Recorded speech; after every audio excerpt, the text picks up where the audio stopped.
नमस्कार दोस्तों, स्वागत है आप सभी का। आज हम सेल का प्रयोग करना सीखेंगे। सेल का प्रयोग कहाँ किया जाता है, तो आइए देखते हैं यूज ऑफ सेल। तो देखिए, सेल का प्रयोग फर्स्ट पर्सन के सब्जेक्ट आई और बी के साथ फ्यूचर टेंस की किसी घटना या कार्य व्यापार को एक्सप्रेस या व्यक्त करने के लिए किया जाता है। सीधा सीधा हमें ये याद रखना है कि फ्यूचर टेंस में, फ्यूचर इंडेफिनिट टेंस में अगर सब्जेक्ट की प्लेस पर आई और बी हो तो वहाँ पर हेल्पिंग वर्ब हमें सेल का प्रयोग करना है। यानी सेल का प्रयोग हम फ्यूचर की किसी घटना को हमें अगर बतलाना है और सब्जेक्ट की प्लेस पर आई और बी है तो वहाँ पर हम सेल का प्रयोग करते हैं। जैसे एग्जाम्पल के रूप में हम ले लें, आई सेल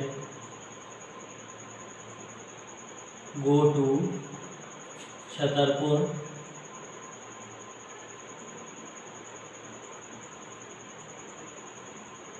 टुमारो।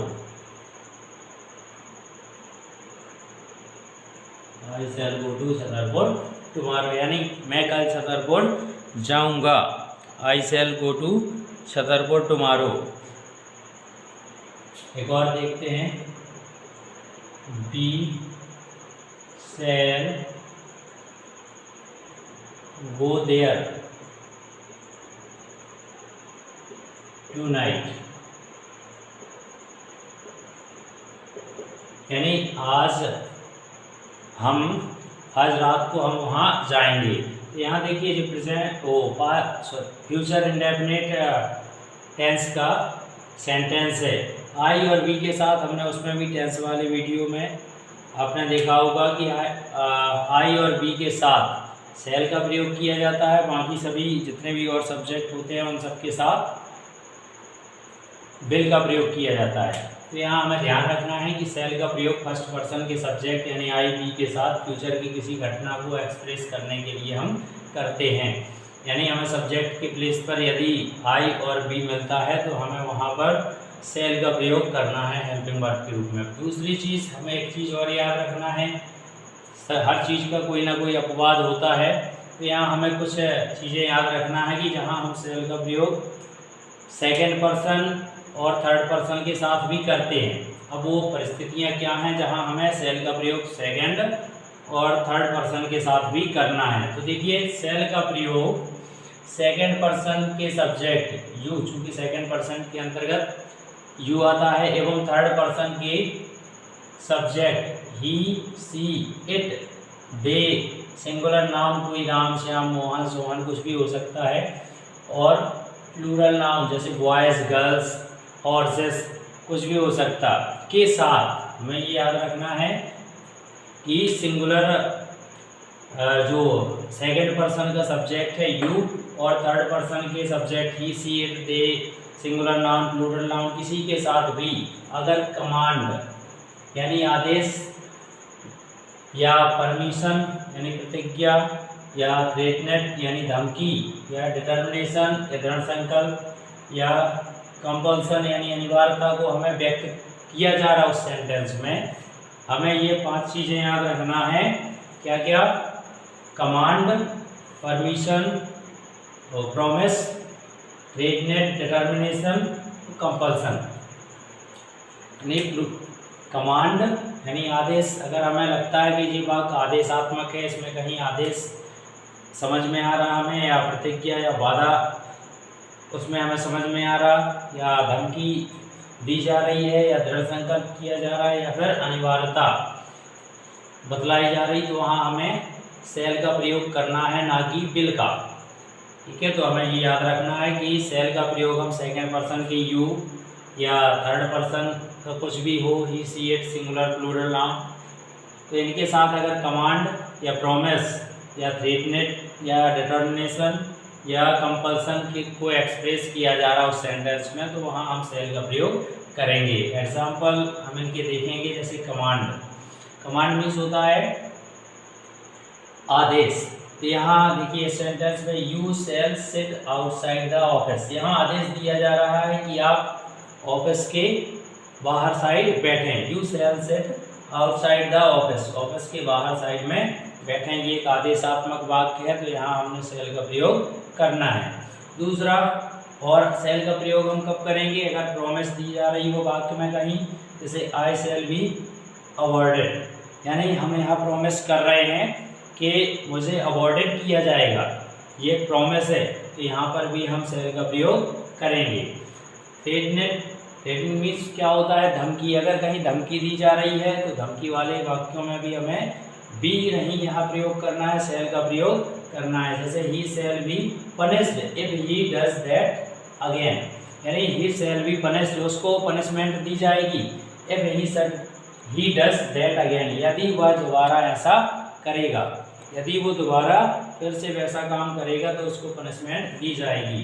इसके बाद डिटर्मिनेशन मीन्स होता है दृढ़ संकल्प। अगर वाक्य में हमें लगता है कि इसमें दृढ़ संकल्प किया जा रहा है तो वहाँ पर भी हम सेल का प्रयोग करेंगे।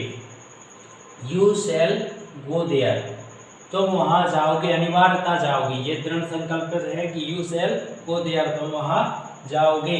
तो यहाँ पर निश्चित रूप से हमें वाक्य को पढ़ने पर समझ में आ रहा है कि यहाँ एक निश्चित दृढ़ संकल्प किया जा रहा है। इसके बाद हमें और कहाँ सेल का प्रयोग करना है?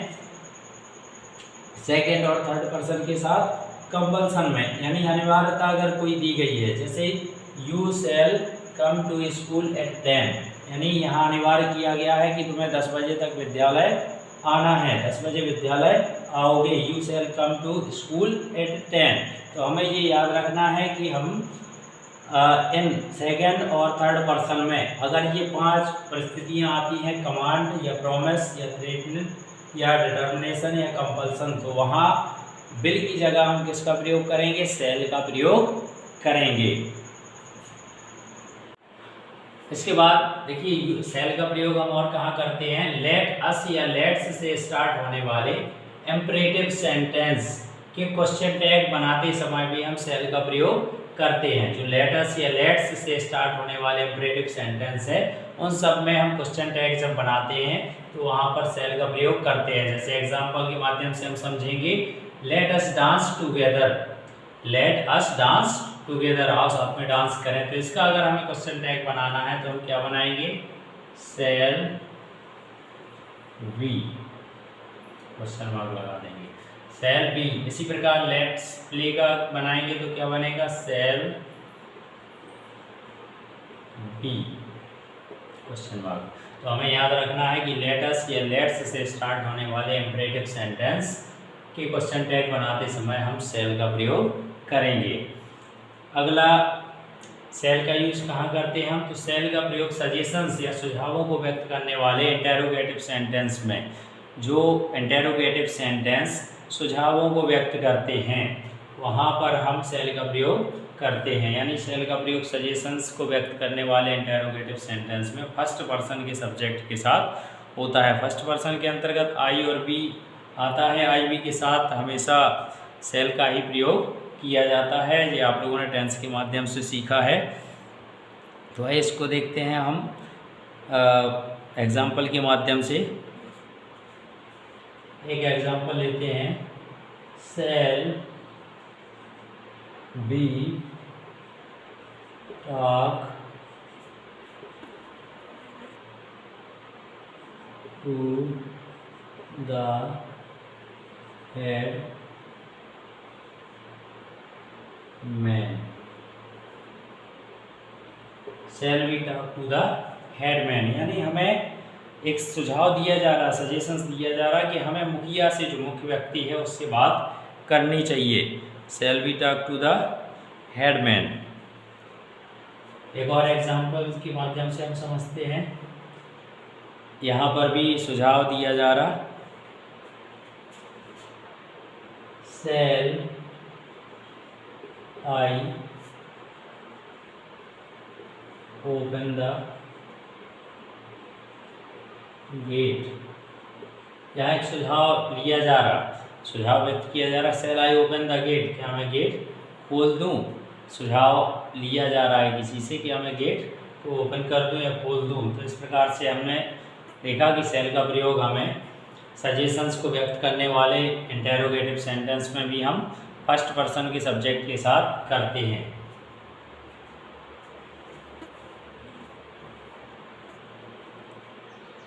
यहाँ डब्ल्यू वाला बी आएगा, W we shall we talk to the headman. चूंकि यहाँ फर्स्ट पर्सन आएगा, हमने पहले ही पढ़ा, तो बी और आई फर्स्ट पर्सन के अंतर्गत आता है, तो यहाँ सेल बी डब्ल्यू वाला बी आएगा टॉक टू द हेडमैन। इसके बाद हम और सेल का प्रयोग कहाँ करते हैं, तो सेल का प्रयोग सिंपल फ्यूचरिटी यानी सामान्य भविष्य में होने वाली घटनाओं, सामान्य भविष्य में होने वाली घटना या परमिशंस यानी अनुमति एवं डिजायर या इच्छा को व्यक्त करने वाले इंटेरोगेटिव सेंटेंस में फर्स्ट पर्सन के सब्जेक्ट के साथ करते हैं। चूँकि सेल का प्रयोग हमें ये ध्यान रखना है कि अधिकांश जगह फर्स्ट पर्सन के साथ ही होता है। अब यहाँ एक कुछ 3 शर्तें दी गई हैं कि फ्यूचरिटी, सिंपल फ्यूचरिटी अगर दी गई है और परमिशंस अनुमति मांगी गई है या डिज़ायर को, इच्छा को व्यक्त किया गया है, तो वहाँ हम इंटेरोगेटिव सेंटेंस में फर्स्ट पर्सन के साथ सब्जेक्ट के साथ सेल का प्रयोग करेंगे। जैसे एग्जांपल के माध्यम से हम समझेंगे, जैसे सिंपल फ्यूचरिटी दी गई है, जैसे सेल आई बी वेस्टिंग डिज़ायर, सेल आई बी वेस्टिंग डिज़ायर, यानी मैं अपनी निराशाओं को भविष्य में क्या कर दूंगा, बर्बाद कर दूंगा। यानी यहाँ पर एक भविष्य में होने वाली घटना है ये सामान्य, कि मैं अपनी निराशाओं को, जो आज मेरे पास निराशाएं हैं, इनको मैं भविष्य में क्या कर दूंगा, वेस्ट कर दूंगा, ख़त्म कर दूंगा। इसके बाद परमिशंस के अकॉर्डिंग एक एग्जांपल देखते हैं।